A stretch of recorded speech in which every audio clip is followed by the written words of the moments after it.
একটা বইয়ের দাম 30,000 টাকা। এটা কি ভাবা যায়? আঙ্গো থটস অফ বিল্লাল ভাই হেমিয়াই আপনাগো ওই যে প্রবাসীরগুলো একটা বই লিখতেছে। প্রথমত হাতেন প্রবাসী সম্পর্কে আমি একটু পরেই কইতেছি। হাতেন যে বই ইতিমধ্যে লিখছে হৃদয় ভাঙার গর্জন, এটা তো আপনার 1,000 টাকা করে বিক্রি করতেছে এবং এটা নিয়ে অনেকের অনেক মন্তব্যের শেষ নাই। এরপরে হাতেনে একই বই আবার হাতে লিখছে, নিজের হাতের লিখা আর কি, ওইটা বিক্রি করতেছে হাতেনে কত? 10,000 টাকা। কোনো সমস্যা নাই, হাতেনে জিনিস হাতেনে যদি আম হাতারে যদি কয় যে বেচুম, কোনো সমস্যা নাই, হাতেনে বেচতে পারব।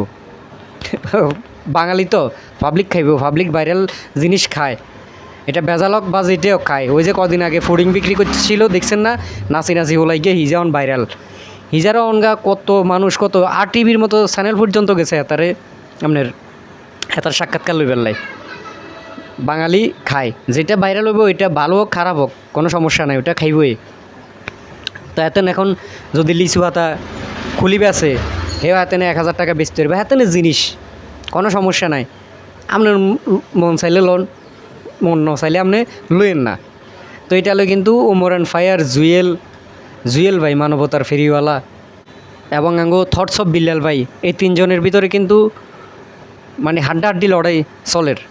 এরপর ওই যে কেএস কিবরিয়া সম্ভবত, হ্যাঁ কেএস কিবরি হইব, হ্যাঁ দেখলাম আপনার থটস অফ বিল্লাল ভাইয়ের লই ভিডিও করছে।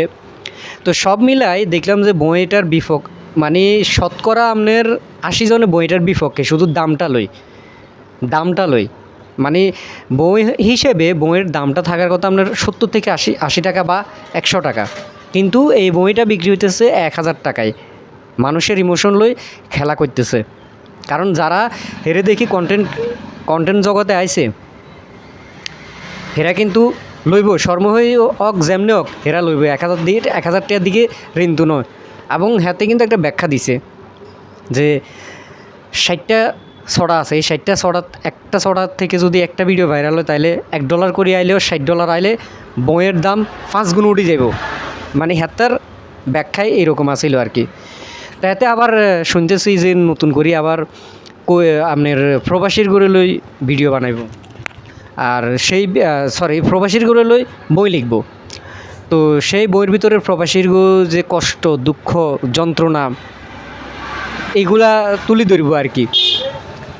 এখন আমার প্রশ্ন হয়েছে, মানে একজন প্রবাসী হেতার কষ্টটা তুই কেমনে বুঝবা? তুই যেন তুলি ধরবা, গুগলে হাজার এরকম গল্প আছে। হাতে গুগল থেকে এগুলা লই নিজের মতো করে সাজাই আরেকটা বই বানাই ওইটার দাম দিবে আপনার 30,000 টাকা। তো এই যারা প্রবাসী মানলাম হেরা আইলে হেরা আবেগের বসে বইটা লইব, হেতার কাছে টাকা আছে। আর যেগুন বিদেশ যাইব, মানে বইটা মূলত যেগুন বিদেশ যাবে হেগুনের লাই তো, কারণ প্রবাসীরা কিভাবে থাকে এই বিষয়গুলো জানবার লাই তো, প্রবাসীর কষ্ট কী, প্রবাসীরা ওইখানে কী করে, কিভাবে দিন কাটে, এগুলোই তো। এখন একজন প্রবাসী আপনার মানে যেতে যাইব, নতুন করে প্রবাসে যাইব, হাতে কি এই বইটা কিনবো?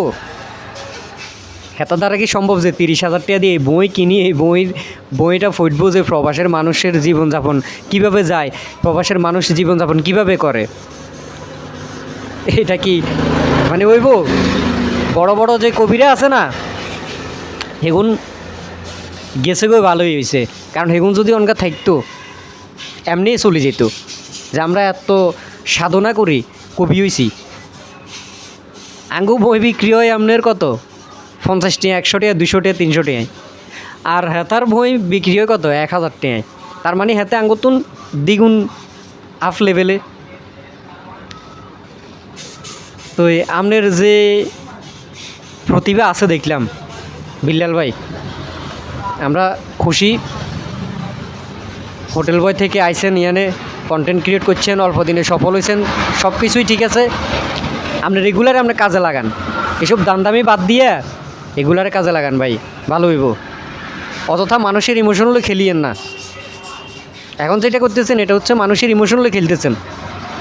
কদিন পরে আপনি ওই যে স্কুল কলেজে বই আছে না সেগুন বাড়ি করিয়া নেবেন কয়দিন আরও শুনুম এই বইয়ের ভিত্তিতে লেখা থাকবো আগামী 2030 সালের পরে লেখা থাকবো থটস অফ বিল্লাল কত সালে কন্টেন্ট ক্রিয়েট শুরু করছে থটস অফ বিল্লালের জীবনী থটস অফ বিল্লাল কীভাবে সফল হয়েছে হয়তো ভাই আপনি এই ধরনের বইও বাইর করিয়া লাইতে পারেন এটার কোনো ভরসা আমরা এখন হাইতেছি না তো এগুলো বাদ দেন ভাই এই বাটফারিগুলা বাদ দেন কন্টেন্ট ক্রিয়েট করতেছেন ভালো করতেছেন এগুলো ভালো আশা করছি যদি আপনি পর্যন্ত ভিডিওটা যায় অন্তত আমার হলে একটা ভিডিও করিয়েন দেখলাম তো অনেকের হলো ভিডিওগুলো করেন আপনি ধন্যবাদ ভালো থাকবেন সুস্থ থাকবেন আপনার জন্য শুভকামনা রইল আল্লাহ হাফেজ আসসালামু আলাইকুম